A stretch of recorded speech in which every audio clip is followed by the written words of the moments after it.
ইরানে যে গণঅভ্যুত্থান হতে যাচ্ছিল সেটাই মুহূর্তে মোটামুটি নিয়ন্ত্রণে নিয়ে আসতে পেরেছে ইরানের রেজিম। এই গণঅভ্যুত্থান আপাত দৃষ্টিতে যে সফল হলো না এখন পর্যন্ত, সেটা দেখে আমাদের সেনাপ্রধান জনাব ওয়াকারুজ্জামানের কথা মনে পড়লো, আমাদের গণঅভ্যুত্থানের কথা মনে পড়লো। এবং জনাব ওয়াকারুজ্জামান আমি ধারণা করি সামনের সময়তে খুবই আলোচনায় আসবেন।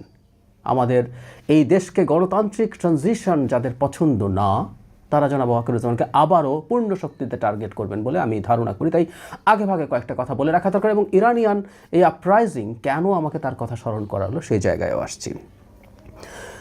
নির্বাচন বানচাল করা যাবে না, কিন্তু নির্বাচন বানচালের চেষ্টা হবে নানা দিক থেকে নানাভাবে। এই কথা গত বেশ কয়েক মাস থেকে বলে যাচ্ছি। এই দেশের বহু মানুষের নির্বাচন হবে কি হবে না এই ধরনের কনফিউশন থাকলেও আমি একদিনের জন্য এই কনফিউশন রাখিনি। কেন রাখিনি সেটা নিয়ে আমার নিজস্ব ব্যাখ্যা বহুবার দিয়েছি। কিন্তু চেষ্টা যে হবে বলছি, ফলে কিছু হত্যাকাণ্ড হতে পারে জনাব ওসমান হাদির মতো, বা ছাত্র দলের সাথে সংঘাত আছে এমন কোনো ছাত্রনেতা বা কোনো ক্যান্ডিডেট কেউকে টার্গেট কিলিং করে একটা হাঙ্গামা বাঁধিয়ে দেওয়ার চেষ্টা হতে পারে, এটা একটা দিক। কিন্তু আমি যেটা ধারণা করি সেটা হচ্ছে নির্বাচন যত ঘনিয়ে আসবে, মাঠে যে কোনো রকম পরিস্থিতি উদ্ভব হলে সেটা নিয়ে সেনাবাহিনী প্রধানকে আবার টার্গেট করা হবে এবং তাকে বিরাট একটা পাপের তালিকা দিয়ে তার অপসারণ চাওয়া হবে। এটা আমরা মোটামুটি নিশ্চিতভাবে বলতে পারি। আমি এটা দাবি করছি না 5 আগস্ট পরবর্তী সময়ে জনাব ওয়াকারুজ্জামান সব ক্ষেত্রেই সঠিক কাজ করেছেন, কোনো ক্ষেত্রে তার কোনো ভুল থাকতেও পারে, এটাকে উড়িয়ে দেওয়া যায় না। কিন্তু এই ভদ্রলোক বাংলাদেশের ইতিহাসের অংশ হয়ে থাকবেন, কারণ এই 5 আগস্ট সফল হওয়ার পেছনে তার অসাধারণ রোল, এবং পরবর্তীতে তিনি আমাদের এই ধরনের দেশে যেটা ঘটে সেনাপ্রধানদের খুব অ্যাডভেঞ্চারাস হয়ে ক্ষমতা নিয়ে নেওয়ার যে চেষ্টা, সেটা থেকে নিজকে তিনি সরিয়ে রেখে জনাব নুরুদ্দিন খান এরশাদ পতনের পর এই ধরনের রোল প্লে করেছিলেন।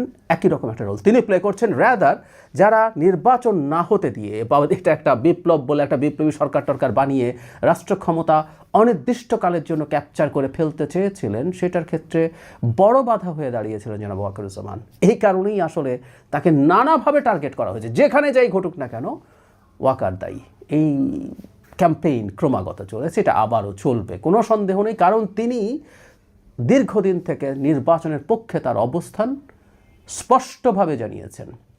কেউ প্রশ্ন তুলেছেন একজন সেনাপ্রধান হিসাবে তিনি এভাবে কথা বলতে পারেন কিনা, অবস্থান জানাতে পারেন কিনা, সেই তর্কে এখন আর ঢুকছি না। আমার আর্গুমেন্ট ছিল বিশেষ পরিস্থিতিতে এটা খুব অস্বাভাবিক হিসাবে আমরা দেখব না।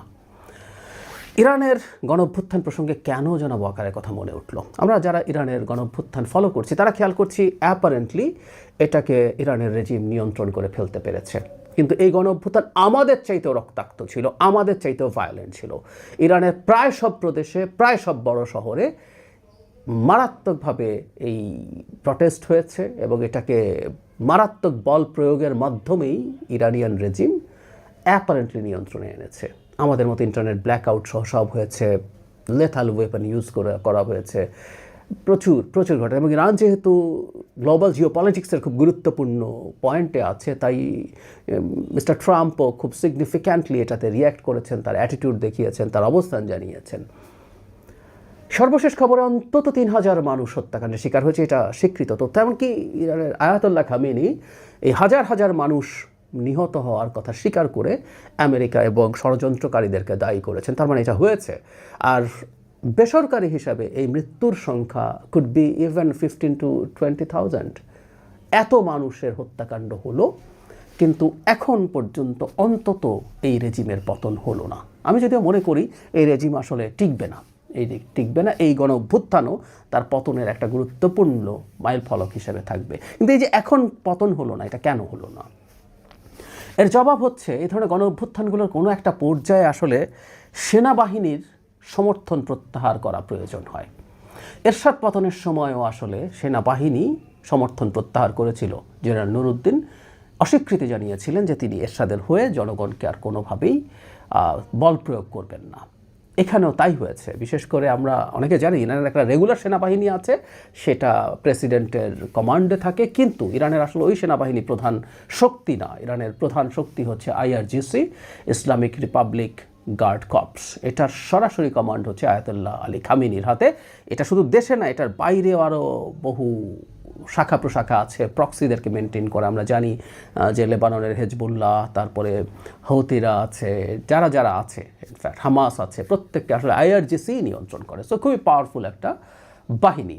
এই বাহিনী আসলে তার সমর্থন প্রত্যাহার করেনি ইরানের যে রেজিম তার উপর থেকে। এই কারণেই আসলে এই মারাত্মক ভায়োলেন্ট আপরাইজিংয়ের পরও অ্যাটলিস্ট এখন পর্যন্ত এরা টিকে আছে। এবং টিকে থাকার ফলে যেটা হয় প্রচুর রিপ্রেশন শুরু হবে।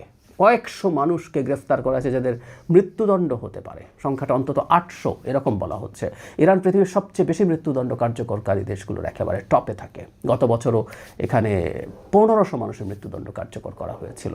সো এই যে টিকে যাওয়ার পরে যে মারাত্মক অপারেশন আসলো, সব কিছু আসলে ফর দ্য টাইম বিং ঘটলো, যেহেতু তাদের আইআরজিসি তার আনুগত্য প্রত্যাহার করেনি।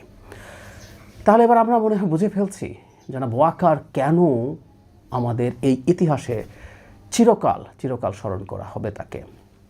সেটা হচ্ছে তিনি শেখ হাসিনার উপর থেকে যদি সমর্থন প্রত্যাহার না করতেন তাহলে শেখ হাসিনা টিকে যেতে পারত, অসংখ্য মানুষের মৃত্যু হতে পারত, এবং তিনি যদি বিরোধিতা করার পর যদি পাল্টা কিছু হয়ে যেতে পারতো, অন্য কোনো জেনারেল যদি শেখ হাসিনার পক্ষে গিয়ে এটাকে সামাল দিয়ে ফেলতে পারতো, তিনি মৃত্যুদণ্ডের আসামি হতেন। আমরা দীর্ঘদিন এই কথা বলছি।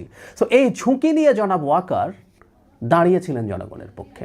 হ্যাঁ, কোনো সন্দেহ নাই যে আমাদের সেনাবাহিনীর মধ্য থেকে নিম্ন পর্যায় পর্যন্ত অল দ্য অফিসার্স তার কিছুদিন আগেই তার শেখ হাসিনার পক্ষে দাঁড়াতে অস্বীকৃতি জানিয়েছেন। এই মাটির সন্তানরা তারা তাদের মতো করে এই কাজটা করেছেন, খুবই চমৎকার। কিন্তু প্রধান হিসাবেও তিনি এই ঝুঁকিটা নিয়েছিলেন।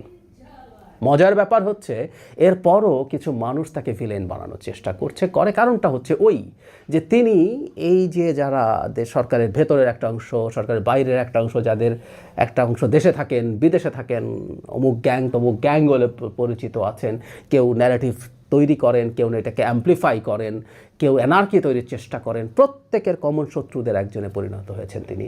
ফলে আবারও জনাব ওয়াকারুজ্জামান টার্গেট হবেন। আমরা এটা চোখ বন্ধ করে বলে দিতে পারি, আমরা নিশ্চিত থাকতে পারি কতগুলো পাপের তালিকা তাদের দৃষ্টিতে আছে, সেগুলো সামনে আনা হবে। কিন্তু আমরা মনে করি বৃহত্তর স্বার্থে জনাব ওয়াকার যে কাজ জাতির জন্য করেছেন এবং যে দেশের ডেমোক্রেটিক ট্রানজিশনের জন্য এখন পর্যন্ত তিনি যে ধরনের অবস্থান নিয়েছেন, তাকে আমাদের সমর্থন বজায় রাখতে হবে। কারণ বাংলাদেশে এই মুহূর্তে তার উপরে যদি কোনো রকম কোনো চাপ তৈরির মাধ্যমে পরিস্থিতি তৈরি করার চেষ্টা করা হয়,